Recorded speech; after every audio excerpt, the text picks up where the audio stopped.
NEWS.MC on Monaco Info is brought to you by Monaco Legend Properties.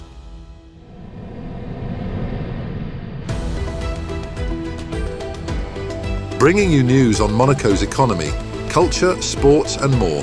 Welcome to NEWS.MC, your English rendezvous on Monaco Info.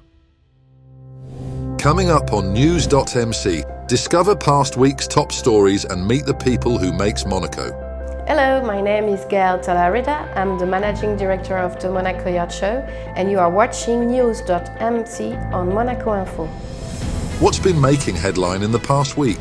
Monaco's Minister of Public Works, the Environment and Urban Development, Céline Carondagioni, regional officials and SNCF representatives met to discuss upcoming rail works on the Nice-Ventimiglia line, which have caused nighttime service disruptions from Sunday, September 15th. The works include station accessibility improvements, overhead line updates and tunnel repairs. Monaco and regional authorities expressed concerns over the proposed substitution plan, requesting adjustments to minimise disruption, especially during sporting events. Monaco's new Minister of State, Didier Guillaume, held a press conference on Tuesday, September 17th, outlining his agenda just weeks into his tenure. He emphasised government transparency, collaboration, and Monaco's institutional stability as key pillars of his strategy. Guillaume discussed pressing issues such as Monaco's removal from the Moneyval Greco grey list by 2025, expanding housing for citizens, modernising the Fontvieille shopping centre, and addressing public transport disruptions. 2 years after Storm Alex devastated the Alps Maritimes, His Serene Highness Prince Albert II reaffirmed Monaco's commitment to the region's recovery. After the storm in October 2020, Monaco contributed €3 million through a partnership with the Fondation du Patrimoine to support 30 reconstruction projects preserving historic sites in the affected valleys. During a recent visit, Prince Albert emphasised Monaco's continued support and solidarity. The princely couple inaugurated a new animal shelter in Pay on Monday, September 16th, marking a major step in Monaco's efforts to protect abandoned and mistreated animals. The event, attended by Monegasque and French authorities, took place 2 years after the foundation stone was laid by the royal couple. The shelter, located 700 metres above sea level, can house up to 40 dogs and 50 cats and is equipped to care for other pets and birds. The princely couple visited Saint-Honorat Island in the Bay of Cannes for the blessing of 2 new bells, Marie Augustin and Marie Anne, which will be installed in the island's historic monastery. Welcomed by Father Abbot Vladimir Gaudrat, they toured the monastery, a designated historic monument undergoing restoration. At the Abbey Church, Prince Albert and Princess Charlene attended a mass and the bell's blessing, wherein the princely couple were named godparents of the larger bell, Marie Augustin, honouring Augustin Grimaldi, a key figure in Monaco's history.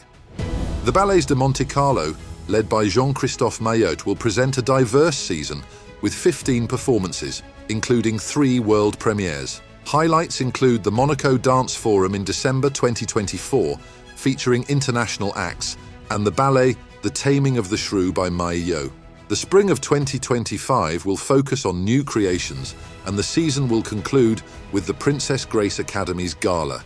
Following on from an emphatic victory in the Italian Grand Prix, Monaco's Charles Leclerc finished a close second behind Oscar Piastri at the Azerbaijan Grand Prix.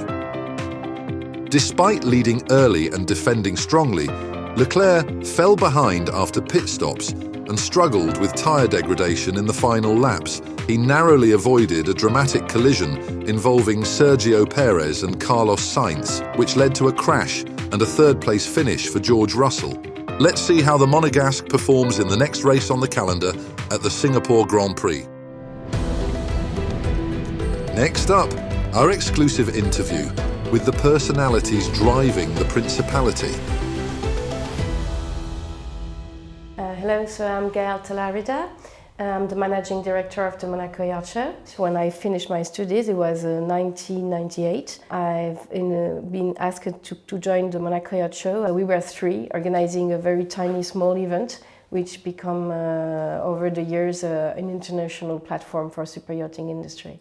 I worked with Luc Petavino, who was the former director, for 12 years. Then I become his, let's say, his left hand. And in 2010, Luc decided to quit the company.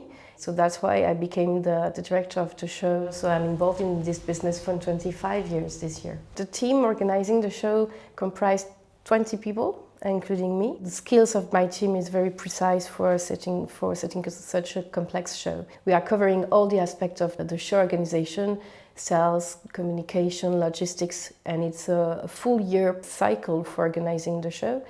The show comprises 120 super yachts. Super yachts mean yachts over 25 meters long, and the average size of yachts exhibited at the Monaco Yacht Show is 48 meters this year. The biggest boat will be Kismet.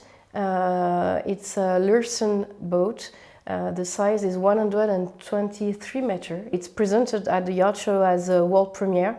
And this year it's a very particular year because we have especially a very high number of new yachts launched at the Monaco Yacht Show as world premiere, and we're gonna have like 48 yachts presented. We have also 50 tenders exhibited at the Monaco Yacht Show, so submarine or jet skis, all the environment of super yachting is present at the Monaco Yacht Show, just to show the visitors what they could enjoy when they have a yacht. And we have also 560 exhibitors coming from many different parts of the world. Last year we have welcomed to 27,000 people. We are definitely not trying to get more.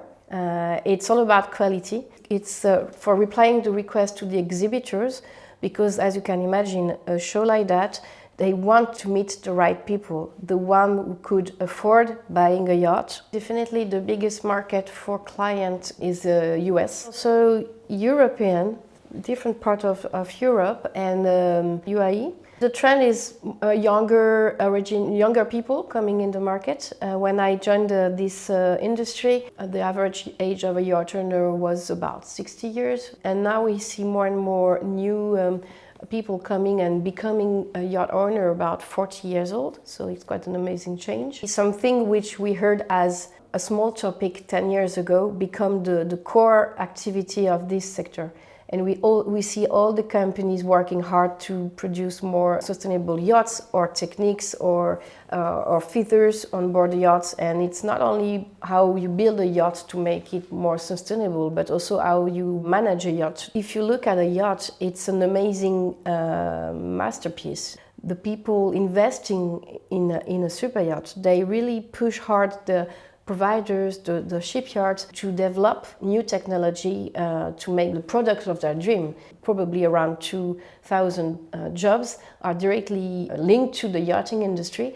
And if we count for Monaco all the sector of activity which have a positive impact by the yachting, it's amazing. I mean, like hotels, restaurants, any kind of shop producing luxury product and services. So it's a great platform for Principality of Monaco, because the yacht show, even though it's mostly a private company, for me, I consider that we have a role as a public entity. I feel, especially being from Monaco and from Cap d'Aille, close by, for me, my role, I take it as developing a business for the company I'm working for, but mostly working for Principality of Monaco, to put the lights on Monaco and to show the world what Monaco can offer. That's why also we work hand by hand with the government of Monaco for developing the show.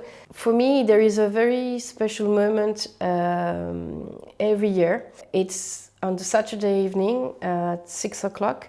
The show is over, and all the yachts are blowing their horn together, and even by telling yachts, I have my skin, because it's, for us, it's for the team, is the end of 1 year of work, hard year of work. It's amazing. I mean, we only see the yachts during the yacht show. So we are behind our computer, we are traveling the world for promoting the show, and I'm very proud of my team. Without this team of 20 people, we could not achieve such an amazing event. That's all for today. Thank you for watching NEWS.MC, your English rendezvous on Monaco Info. Discover the full interview and more stories on our websites NEWS.MC and MonacoInfo.com. Next week we will receive Aleko Keosoglu, President of the Monaco Ports Operating Company. This show is intended to provide a summary of the past week's top stories for the English-speaking audience in Monaco. For daily and real-time news updates, please visit MonacoInfo.com in French or NEWS.MC in English. This show was brought to you by Monaco Legend Properties.